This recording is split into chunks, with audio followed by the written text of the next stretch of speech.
If you live to age 100, will your money last to your age 100? Welcome to Retirement Revealed. I'm your host, Jeremy Keil, and we're here to turn your retirement savings into retirement income. Today, we're talking about how to stretch your money until you're age 100.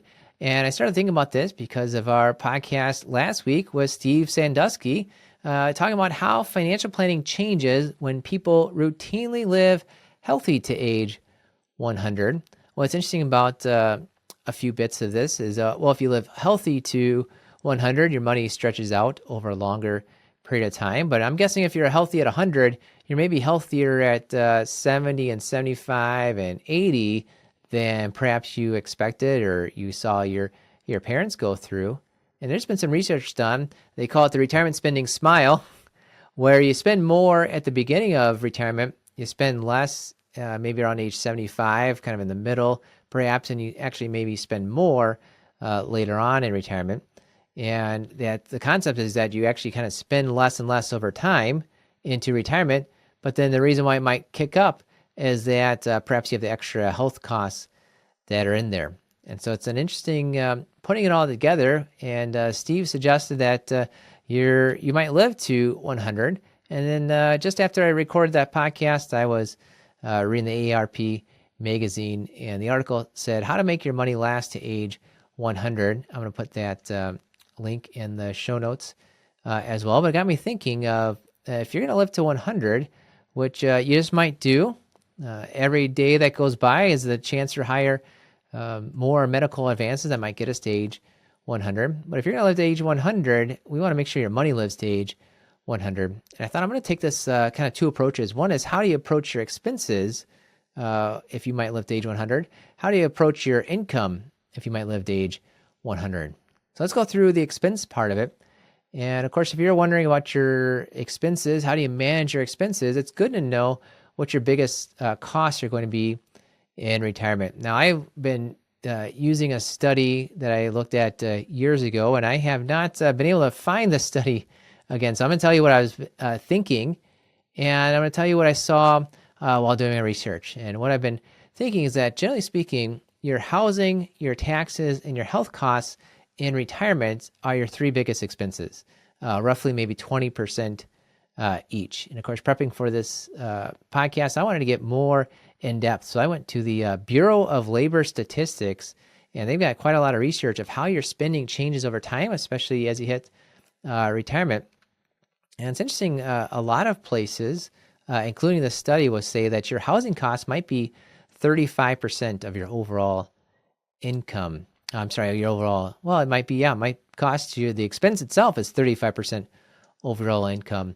Although a lot of that is things like your utilities, like your gas and your electric, your cable bill, your cell phone bill, buying furniture. So I wanted to strip that out because those are somewhat related to housing, but it's not the actual cost of you buying a house or living in an apartment. They call that shelter, and it is 20% right there of your overall expenses in retirement. That's the average, are for your housing, are for your shelter. Next in there was something called transportation. So that's buying the car, that's paying the gas. That's about 14%. So I'm trying to update my own personal learnings and knowledge here. And saw from Bureau of Labor Statistics, this is the latest study, 14% of your expenses, people over 65, is for transportation. 13.3% came in for healthcare costs. What's interesting about the healthcare costs and transportation is as you get older, you must drive less, replace your cars less. Your actual transportation costs go down over time, and your healthcare costs go up over time. So we've got shelter. We've got healthcare costs that are extremely going higher costs over time.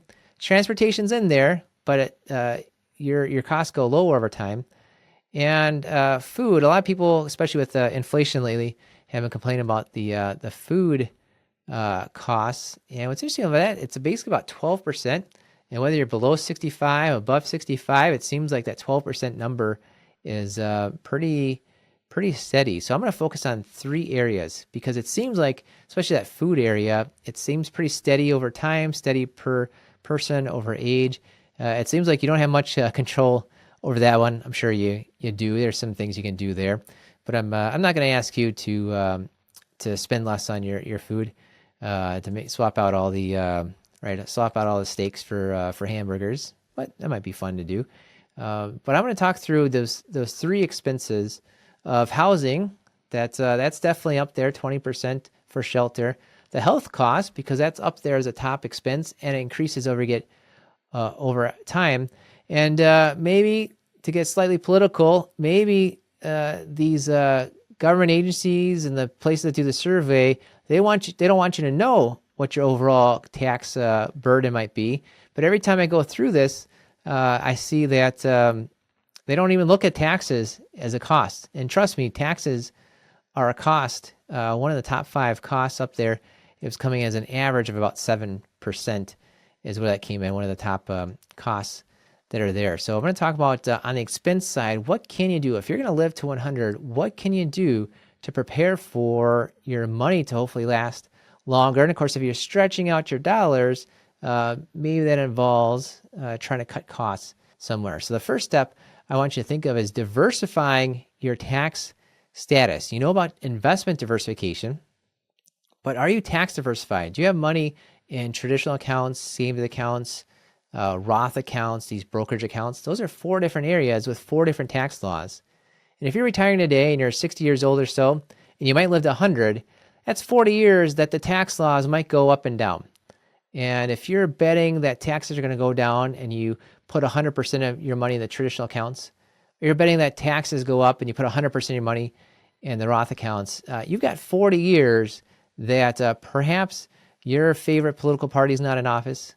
Perhaps they change the tax laws. And if you bet really big in one tax area, it might cost you too much in taxes today, or it might cost you too much in taxes later on. So having a diversified array of different taxable type of accounts, the brokerage type accounts that hit the capital gains, the savings accounts with the interest rates and the income taxes that come in there, the traditional IRAs where you're deferring the taxes till later on, the Roth IRAs where you pay the taxes up front and get it tax-free overall later on. If you have that diversification and the tax laws change, in over 40 years the tax laws might change, then you can pick and choose which area you want to take money from so that you can hopefully lower your tax bill over time. So I put taxes up there first because I think you have a lot more control in retirement on your taxes than you expect. And I'm not too happy with the people pulling in all these studies and saying, here's how much you could spend on all these areas. And it seems like they're ignoring the tax costs on there. I'm going to talk next about this other expense, the healthcare expense. And if you're trying to keep your expenses low in retirement with your health costs, a lot of decisions that you make when you're 55, 60, 65 are going to affect you later on when you're 85, 90, perhaps 100 here, as we're talking about how do you stretch your money out over time. And when you hit 65 especially, there's one big decision you get to make that you often don't get to change, which is, are you going to go with a supplement plan or an advantage plan? And with the advantage plan, it often seems to be cheaper up front, but you've got more responsibility yourself for the cost of your medical costs there. The supplement seems to be more expensive up front because you're paying the higher monthly premium, but it seems to cover more, and you have less of those out-of-pocket expenses. And if you're hitting age 100, if you're worried about your healthcare costs that the studies show are increasing as you get older, a lot of articles say, what's the biggest shock to your retirement? And it's the potential, a big shock could be a big health expense. And if that's a concern to you, the big health expense, you may consider looking at the Medicare supplement as opposed to the Medicare Advantage, because the Medicare supplement is there to cover more of those big expenses and not have those copays and deductibles over time as you're maybe having those higher health costs over time. Another decision, another big health shock financially is what if you need some sort of long-term care? And if you need the long-term care, you need the assisted living or the nursing home or the memory care that's costing you $5,000 a month, $8,000 a month, $13,000 a month, these big dollar amounts, that's going to be tough to make your money last. And one way to consider how do you prepare for a shock financially to your retirement is perhaps look at the long-term care insurance. So the second step, as you're trying to maybe plan for and reduce your expenses over this longer amount of time, is to protect your money from the health costs by considering your choice on Medicare Supplement or Advantage, considering if you have the long-term care insurance or not. And I was a bit surprised to see transportation in those top three expenses. What's interesting about transportation, like I said, is it goes down. The cost goes down over time. I think American retirees naturally know how to make their money last when it comes to cars and transportation. So you're doing a good job on that one there. But the number one expense, it might be 35% if you say housing includes everything, that new furniture, even that new refrigerator that goes in your house. But it's at least 20% because that's the cost on average for your rent or your house overall. That's the number one top expense on average. And a lot of it has to do with your choices. And yes, everyone's got to live somewhere. But some choices that are out there, and what they saw in the studies is that if you pay off your mortgage, on average, your housing costs are less. So perhaps you want to look at, if you're going to live in your house a long time, perhaps pay off your mortgage early, maybe going into retirement. You might feel better about retirement if you pay off your mortgage early. Or choose where you're going to live. You might be in the same house where you raised your three kids, and it's a bigger house. With a bigger house comes bigger property taxes. You're heating and cooling more rooms. Maybe that's why they include utilities in that housing shelter cost. You may consider downsizing your house so that you have less to take care of, perhaps a lower mortgage, perhaps lower property taxes, perhaps lower utilities. Looking at your housing as a way to reduce expenses is one thing to consider. However, I hear all the time, okay, I'm going to downsize my house and that'll save me money. What usually happens when you downsize your house is you move to a newer place, a nicer place for the same cost as your current house because you just sold it and now you got all the money. You can go buy, just put that money right over to your new house. So you buy a newer, nicer place for the same cost, but then you spend all this money on the new furniture because you got a new, nice place. You don't want to bring the old stuff on over and fill up the old stuff to the new house. So oftentimes, and quite often, your choice on housing, I think a lot of times your actual saving money in your housing choices is not to downsize. It's actually stick to where you are because there's a lot of upfront costs, maybe more because you just want to when you downsize on there. So something to consider. The downsizing, I've not met too many people who have downsized, pulled out some cash, kind of said, okay, this is the way I'm saving money on my housing. But it shows that how much your choices are affecting your expenses. If you want to live to 100 and you think you might live to 100, you've got to keep a check on those expenses because you got a longer time frame that is going to be lasting. So I talked about the how you rein in your expenses if you're going to live a long time to age 100. You ought to approach your income differently if you're going to be living to age 100. A lot of times when you are making your choices early, you're making choices at 60, 62, 65, I want you to keep in mind that they're going to last with you perhaps all the way to age 100. And I know especially what some of you guys might be thinking, I'm not making it to 100. I won't make it that far. I hear that a lot from the guys. They say that. But then I ask, well, how's your wife doing health-wise? Oh my goodness, she's going to live to 100. Her mom is still 92 and she's still around and just still kicking, lively as ever, right? You hear that kind of stuff? It's not so much when you hit retirement how long you will live. It's how long either of you will live if you're married. Especially the guys are thinking they might not live as long. I'm not there yet, but I don't know what it is. But you get about 55 or 60 and you're a guy, you think you're dying tomorrow. You're 25-year guy, you think you're living forever. But you get to like 55 or 60, you think you're dying tomorrow. And as you're making these choices about retirement, you've got to make a choice that's realistic with this long time frame that perhaps it won't be you. I'll give you that. Maybe it won't be you that makes it to 100. But perhaps one of you in the couple, perhaps the spouse, the wife, might make it longer than expected. So as you're making your income decisions, especially Social Security, my number one advice when you're making a income decision is keep in mind the official title of Social Security, Old Age Survivor Disability Insurance. Social Security is there in case you make it to the old age. It's there in case it's the survivor spouse living on that money. And it's the insurance in case everything else doesn't work out and you live that long life, you need that insurance to have money still coming in. So as you make your Social Security decision, think of Old Age Survivor Disability Insurance. Think of that as you make your decision, and think about, how do I maximize the money over my lifetime, as opposed to how do I get the most money next month? Filing for Social Security today will give you the most money next month, but will it give you the most money over your lifetime? That's what you've got to consider. Another one to consider is, should you be working part-time in retirement? If you think you're going to retire at 65 and die at 85, your money might last to 20 years. But a lot of people retire earlier. You might be retiring at 62. On average, one of you in the couple might make it to 92.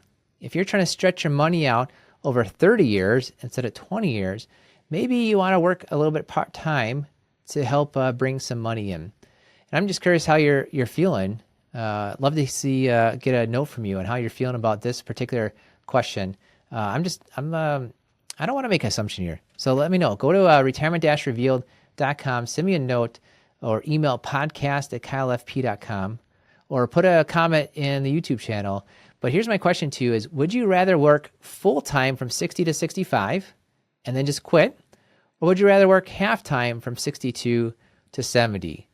Theoretically, the money's the same, but I'm just curious, how does that work? Which would you rather do? Would you rather work full-time for 5 years and then call it quits, or work half-time for the 10 years? I'm curious what you're thinking. Let me know there. But that's something to think about, is if you're planning on a retirement that on average might last 30 years and could even go longer, perhaps having some part-time income could be a way to help make your income last over your lifetime. And finally, I want to leave you with this idea that beyond Social Security, beyond your pension, is that consider different income sources. I've got a link to a recent article authored by David Blanchett, who was on our podcast a few months back. I think he's coming up here pretty soon. We've got a recording ready to go with him. It's called they say this income strategy gives retirees a license to spend. And what's interesting is when you are living off of your investments, you're worried about, what if I live a long time? What if the market crashes? And because of that worry, you're taking less money out, you have less income.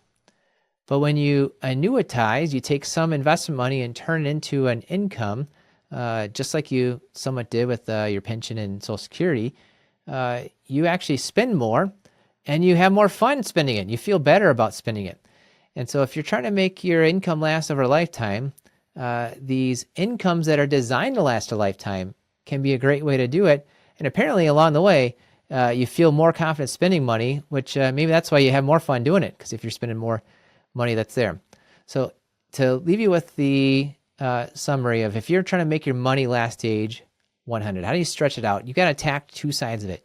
You got to attack the expense side, where your taxes are a big expense in retirement. If you diversify your tax status, you'll have a lot more ability to adjust and proactively react to any tax changes in the laws.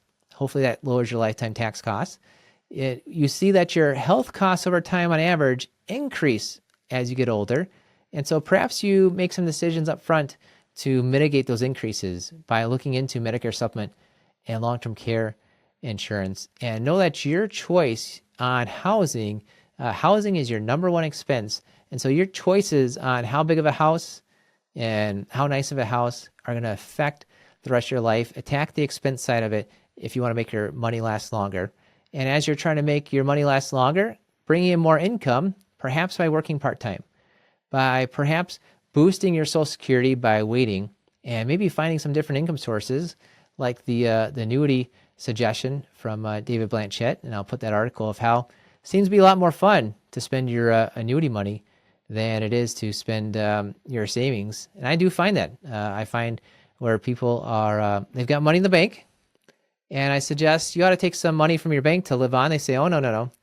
Then they turn on Social Security and they spend their Social Security, and financially it doesn't matter, but it really does.